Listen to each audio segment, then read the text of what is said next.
Cents Per Mile, featuring Charles Gracie, Paul Gibson, and Josh Haynes. Everyone knows the trucking industry has issues, but most people are afraid to talk about it. Someone's got to do it. With loads of recruiting and marketing experience and backed by the largest driver audience in the world, we deliver carriers the driver perspective, find solutions, and help make sense make sense. Thank you for tuning in to Cents Per Mile. I'm your host, Charles Gracie. And I'm your co-host, Paul Gibson. Hey, I'm Josh Haynes. Guys, what are we talking about today? We're going to ask a broker anything. Yep, we've done it before. It got pretty spicy, and it's interesting. You know, we talk a lot about drivers. We talk a lot about carriers, and, I think it's time to talk about everything in between. But that being said, we are on Spotify, Apple Podcasts, YouTube, pretty much anywhere you can go. So if you could subscribe, rate, depending on whatever platform you're on, that would be wonderful, and that pushes us further out so we can do more. You can also go to centspermilepodcast.com where you can submit to be a guest. You can submit a topic or even to become a sponsor. So we actually don't have any sponsors this week, which would be a great time to apply to be one. So there's you could be hanging out with us, or at least your ad. So, but with that, another thing coming up is F3, the Future of Freight Festival put on by FreightWaves, which there's a good chance you might be watching that on FreightWaves. Or us on FreightWaves. So that being said, we will be there and we will actually be partying. But there is a link that you can use from us to where you get a pretty steep discount. And, you can tell everybody, a guy. And full disclaimer for our bosses that are watching, it's not a party. They call it a festival. It's truly work. It's a lot of blood, sweat, and tears that go into this. So no worries. You clearly don't party the right way if you say that. Paul, shh. Fair enough. Okay, well, you're right. It is time for the news. All right, so it's time for 10-2 News, where we look at CDLLife. We check some of the coolest stories from the past couple weeks, or weird or relevant. And this week, a bridge collapses under a semi-truck hauling hay. Apparently, it kind of hit the top, but it sort of essentially on the bridge caused a collapse. I mainly picked this story just so I could say that was clearly the straw that broke the camel's back. But no, it did hit the rails, and it was an oversized load of hay.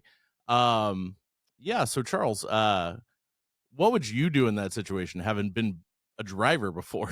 I'm looking at this picture, and I think we should put it up on the screen, but absolutely, if this was me, I'd probably take a selfie and say, hey, it's my last day, because that's obviously how this is going. That is a pretty fair assessment. I can't imagine that guy's going to have the best time keeping his job or applying for another one. So this one's interesting. So I do too. So we talked a lot about bureaucracy on the show in trucking. Now, Waste Management actually asked the FMCSA for drug and alcohol clearinghouse exemption due to administrative burden. I love that. But apparently every time that, they have a driver that, because they actually send drivers out to different trucks in different places, they would have to go through the clearinghouse process every time. And they were like, hey, this is affecting our business. This is ridiculous. Welcome to the club. It's affecting everyone's business. It's a burden on everyone. The entire thing is a burden. Oh, I don't disagree. And I think, I've got some pretty hot takes on that one that I'll stay away from right now because we don't have time to go into them, other than the fact that it's really interesting the amount that it took to fund it and the amount that it brings in every year and when it'll be profitable. Paul, I thought we said we weren't going to go down that rabbit hole. It was just the cliff notes. So they basically, they put drivers in other trucks and have to constantly redo that. So they were like, yeah, this is affecting our business. But yeah, it affects a lot of trucking companies. Maybe not quite at that level, but it isn't a pretty, it's one more thing to stack to the beginning. And I'm curious what is going to be the next thing that gets added to that process, which processing drivers has become so much that most companies have a processor in their recruiting department. Or processors. Facts. All right. Well, that being said, It is time to go behind the desk with Tenstreet. Thanks,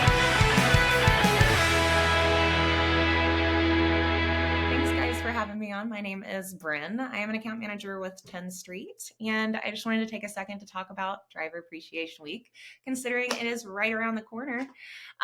So I used to work on the retention team when I was with my carrier, and I got the opportunity to see how much work goes into appreciating our drivers. Even just putting on that 1 week event, right? But it's super important that we show that appreciation throughout the year. And at Tenstreet, we've got a rewards tool that makes that easy. Instead of having to pick out like a physical item, we have a tool that allows you to like assign points to drivers that they can exchange for gift cards. And those gift cards can be anything from like Pilot or Flying J to Amazon and Walmart to Petco. So they've got their dogs out on the road with them. And the tool allows you to be able to like automate things like rewards on happy birthday or rewards on their anniversary. Also, the longevity 30, 60, 90 days, even up to 180 days, like auto assigning those points just makes it easier for your team. So we know how important it is for your drivers to feel appreciated. On top of the automation, you can also, we're working on a way to be able to bulk assign those points. Not yet for this driver appreciation, it's not live, but hopefully by next year. And if that sounds like something you guys might be interested in, you can always talk to your account manager about it. We're excited to announce CDLConnect sessions powered by CDLLife. 8 exciting webinars packed with intel and new ways to revolutionize the way you connect with drivers.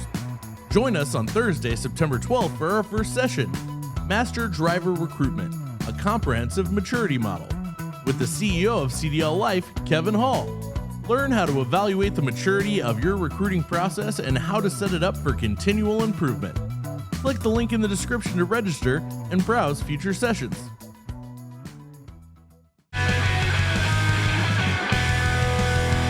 All right, so it's time to make sense, our main topic. And today we're talking about and talking with brokers. We actually didn't do a behind the wheel because, well, the drivers asked us to ask them questions, and it's going to be pretty interesting. But real quick, even though we've had this before, but it was like 2 years ago. Yeah, I know. So if you want to go back and check it out, you definitely can. That would be on our YouTube channel. We were not on FreightWaves yet. But Charles, so just a reminder for the people and the newer people in the audience, as a driver, what are your thoughts on brokers?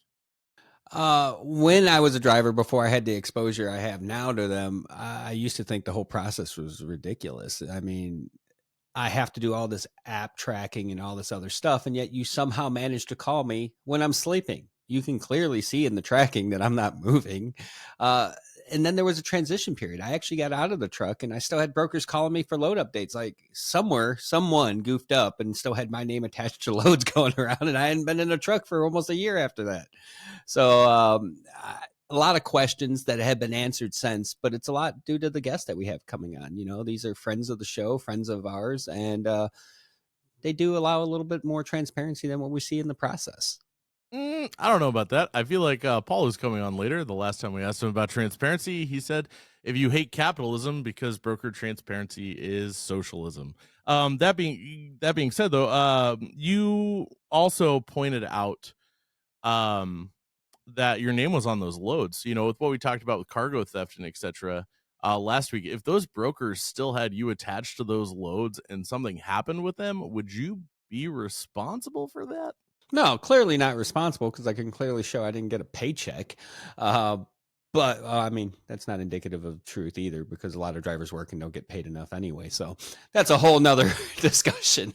But I think it's more indicative of on the carrier side, you know, what systems do they have in place? How much of the blame is actually on the brokers and how much of it goes onto the carriers that might not be as transparent in the process or honest? Well, and with drivers not getting paid enough, which is something we've harped on a long time, a lot of the audience questions have to do with, why do you get a big chunk of my pay when I don't get paid very much already?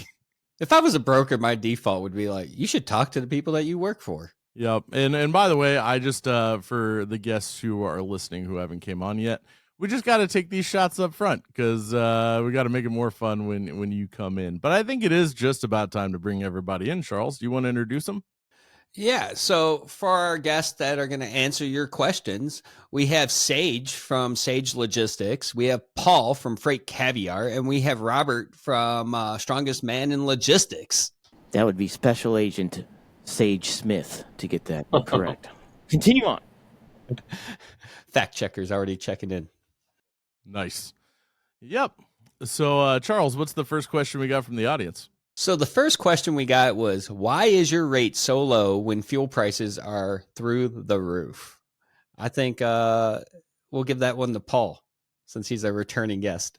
Yeah, why are rates so low? Well, there's just way too many brokers out there competing for these loads. So they're all kind of underbidding each other in the hopes of getting that freight and in the hopes of making a little bit of margin. As we all know, the market's pretty bad right now. It's been bad for the last couple of years. There's been an influx of brokerages on the market ever since the pandemic, and they're all fighting for the same freight. And so it's, the shipper's looking who's going to give them the cheapest price. Not every shipper's like that. Some shippers value relationships and service, but I would say most shippers probably look at the price point. And because of that, it just, a race to the bottom where like right now the market's bad. And unfortunately, brokers are making it worse. Well, brokers thinking they can make some money, and obviously, if they're probably covering it somewhere around that price point. So like it just shows the market's really, really bad right now. I had to take that jab, my guy. You make a point though. It's a valid point. Like there's a lot of bad brokers out there, and like honestly, like there's bad drivers too. There's bad podcasts. Yeah. There's a lot of bad brokers out there, and to be honest, like I guess in the last couple of years, if I were to like, I would say that in my view, like the industry needs to be more regulated. Does it require broker transparency like from rates? Probably not, but like regulated in the sense like if you're opening a brokerage, you should have some sort of I don't know, like check system where the government checks like, okay, like is this going to be a good broker? Are they following rules? Is there a way for the carrier to report the broker if they're violating laws or like maybe just doing a poor job? So I do think there should be more regulation when it comes to like becoming a broker. It's way too easy to become a broker nowadays. Paul, I think you're the first person that we've had on the show that said there should be more regulation. That is the second hottest take you've given us on the show.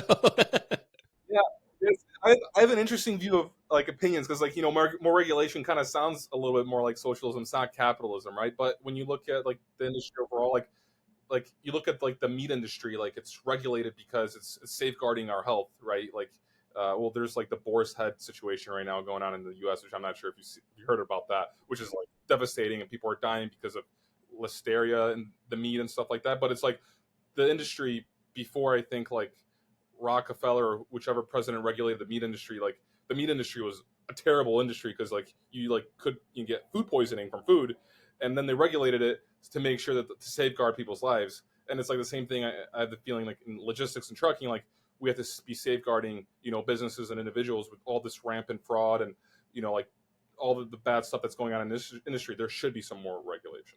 Nice. So our next question, and I'm going to direct this one to Sage. How much are you skimming off the top of my load? Well, the first answer I want to say is yes, Paul's the communist. All right, let us continue on. Oh, it just gets better and better every time we do this. Oh my God. I got a question for you, brother. So how much am I skimming off the top? So for when I kind of look at the freight in which I move things that are overdimensional freight, large. So I'm a little bit different than everybody else. But one of the ways I kind of explain how much it may or may not come off the top of loads, it varies on different loads and where it's going, what I'm handling and things like that. How much am I handling? Again, I do overdimensional.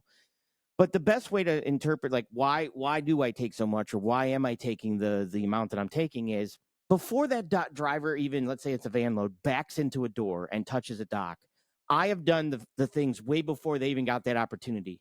I've done marketing, sales, dispatch, operations, finances.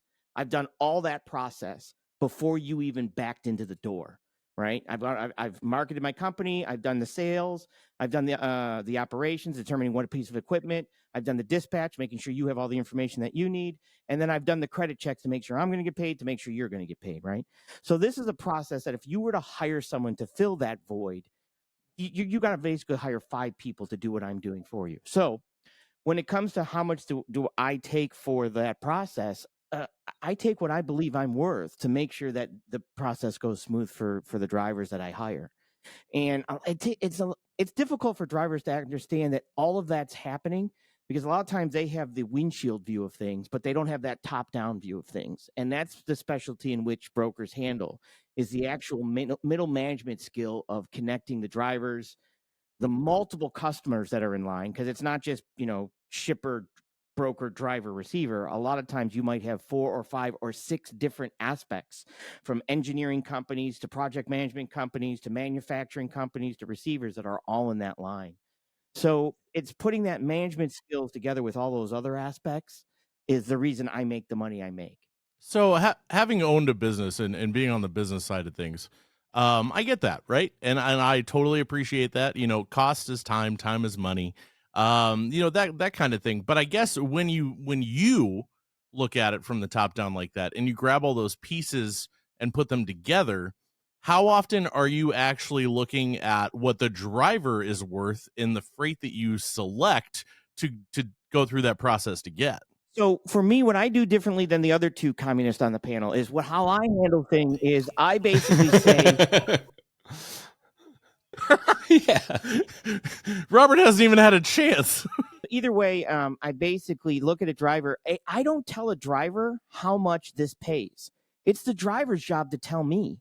Like anybody that's hauled my freight, I ask them, what do you need? It's going from here to here. Here's the load. Here's what it pays. Here's what it's going on. What is your price? That driver's job is to tell me. I can't take a supervisory role in the business. I have to, or nor can I take a supervisory role in the shipper. Like, so if a driver comes to me with a realistic price, now if they tell me $10 million a mile, obviously it's not realistic. I have to go to the shipper. How I handle my brokerage, and I'm not an agent, I'm a broker. How I handle my brokerage is I go back and explain that to here's where we're at. I got a truck. He's this far away. He's got this type of equipment, blah, blah, blah. Here's his price. How do you want to proceed with this? So how I handle it is probably way different than these guys handle it. And I've had multiple fights with other brokers because of the way I handle it. That checks out. that checks out. Sage is different. I am. I do think it's time to toss a question over to our comrade Robert real quick. Must slap the blonde off you, Paul. It's already growing out. It's already growing out. Hey, all right. So, Robert, one of the questions that was repeated a couple times from a couple different submissions was, why do you expect us to take all the risk while you sit in the office? So, one, I would ask those to define risk. If it's the risk of being on the road, that is part of the role that you've taken. There is not necessarily all the risk, though. The financial risk that's being taken by the broker is significant. If anybody thinks otherwise, look at what's going on with the fraud in the industry for the last 4 years. Brokers take on significant financial risk versus some carriers. Now, do you take on a lot of risk as a driver or as a carrier? Absolutely you do. I'm not going to discount that. Everything from getting it out of the truck to hooking up a trailer to being on the road with your 80,000-pound missile, 100% they take on risk. When you look at a broker in any industry, doesn't matter if it's ours or elsewhere. Hot Seat Services has Rent a Recruiter. I think Sage did a great Hey, job. Michael, explaining have you that. heard that Hot Seat Services Rent a Recruiter service will place their staff in your organization similar to a temporary hire model? No way. What else does it do? Follow me. I have to tell everyone. They take leads in existing databases to put new hires in your business's trucks. Still, and again, you have to look at how you frame this mentally. Come on! Their model's more cost efficient an because their outsourced recruiters are Salesforce trained and and get your outsourced pipeline flowing administration easier and force faster. for the drivers that you work with. No way. And Anything else? When you No matter explain that, how and when many you work hires with they folks make, that it's actually a set cost understand per week, so the the more they business, get, the it better makes it their a lot client's less cost per adversarial. hire gets. One thing that has to be Holy sh! really, For really more worked on information and to from find out for perspective is yourself, go it to is not us versus them. hotseatservices.com. It is not drivers versus brokers. It is not carriers versus brokers. We're two sides of the same coin. And so when you understand that, and then you start to look at, okay, how do we make this actually fair? When rates are low, listen, that's what it is right now. Rates are low. It's going to bounce back. And when it bounces back, does this become, all right, you put us in the hospital, we put your guy in the morgue? No, it can't necessarily be that way. We've got to start actually looking at we are extensions of the other one, so we do need to work together. So the average salary, according to the internet, of a broker is higher than the average salary of an over-the-road truck driver. Who's more important? The broker. Well, okay. So again, qualify it. No. Let me explain. Right. So one you have to understand is that as you go up the hierarchies of business, right? If you were to be building a business and you were that company, when you build that from, let's say, owner of the company down to CEO level, C executives, and then you go down to sales managers and down to dispatchers and down to truck driver, the aspect of the truck driver within the hierarchy of a business is where it's at the bottom of that. So now you are the truck driver still, right? Until you get somebody driving that truck, you're still driving that truck. So there is a hierarchy of business. Salespeople are some of your top paid people because they're bringing money into your company. They're not taking money out of your company, right? Depends. Well, truck drivers, normally you're paying them, right? So the people that are normally bringing the money into your company. So you pay salespeople to be able to have the skills to bring money into your company before you can dispense the money out of your company. So when companies are being built, you have to look at a hierarchy of businesses that are being built, so that you can see in regards to what levels people should be paid, right? So, and you can think of this as a military aspect, right? When I went into the Coast Guard, I came in as what they call non-rate. I was paid very little. As I, scaled up and made petty officer and so on, people were underneath me. I made more money. So you don't pay somebody that's orchestrating, or the whole system or multiple people less than the person that's technically, like it or not, normally at the bottom of the hierarchy of that business. So what you're telling me, Sage, is that Driver Appreciation Week really is like throwing a pizza party for entry-level employees. Does somebody else want to take this? So the more important, that question comes down to what are you talking about for more important? If it's how you're going to execute the freight, execute the freight. The driver is more important. If it's going to get the freight, service it, work with the customer, the broker is going to be more important. You have to define that a little bit. This whole, is Driver Appreciation Week just an overblown pizza party? You could look at it that way, but also, again, you have to stop thinking of it as us versus them. When you keep it as an adversarial conversation, then it is, and it's worthless, and you shouldn't even have the pizza party. Just call it what it is. If you're at the bottom of the totem pole, you're at the bottom of the totem pole. That's the job that you took on. Either upskill yourself or kind of deal with it. Or you look at it from a much more collaborative perspective and say, okay, you don't have freight to move unless you've got a broker or a person that you work with that gives you freight. I don't get my freight moved. I don't get my cut unless you're moving it. So we need each other. So stop all the bickering and actually work together. Crazy idea. Paul, what do you got for us on this? I want to say, because Sage, you said that the trucker takes money out of the business, but the driver actually is the reason why trucking companies make money, because that's literally what they offer as a service, is providing transportation. So but the driver's hauling one load versus a broker who could be booking 20 to 30 loads and be making a little bit of a cut on each one of those, right? So you're just maximizing the ability to create more revenue. On a typical load, they just say a broker will make $100. Let's just say it's 10%, and then the actual broker who books it gets 10% of that, so they make $10. The truck driver is obviously getting paid a lot more than $10 for the load they're hauling, but they're only hauling one load. Whereas a broker could go, maybe, depending on how hard he works, books 20 loads that day. 20 times 10 is 200. He makes $200, which could be, I don't know, maybe the truck driver makes right around the same amount. Overall, my first year as being a freight broker, I made $45K with all the commission, and I worked really, really hard. And I just had, I don't know, I had a bad commission structure, didn't get paid commission for 6 months, then they changed the commission and all that. But then after a few years of really, working hard, I was making 150 plus per year. But I was also working probably 60 hours a week on weekends, on calls, and it was super stressful. So it really depends, I guess, what kind of value you could bring. If you're just sitting in a truck, that's one load you're hauling, versus if you're a broker, you could be booking a lot more, a lot more freight. I'll follow up with this question too, to those that are asking that question. Look at any other, again, industry where there's brokers involved. Do you want a broke stockbroker? Do you want a broke mortgage broker? No, you want those people to be successful because they know what they're doing. So you want them to be making money. What's the difference in your freight broker? That checks out. And I kind of want to tie it together because, it's always this drivers versus brokers. And through our time with you guys and, having these hard conversations, one thing that I've noticed is it seems like brokers have as many problems trying to collect their money when they're owed as drivers do theirs. So I think we can trauma bond on the fact that all of us can't get our money on time. It's even more difficult for brokers to get paid, in my opinion, than for trucking companies. Yeah, you've never tried to collect attention from a broker. Does everybody want to take a turn just kind of telling people where they can hit you up at on the internet? I run the Freight Caviar page. You can subscribe to our newsletter at freightcaviar.com. You can also follow us on our social media channels at Freight Caviar. You're that guy.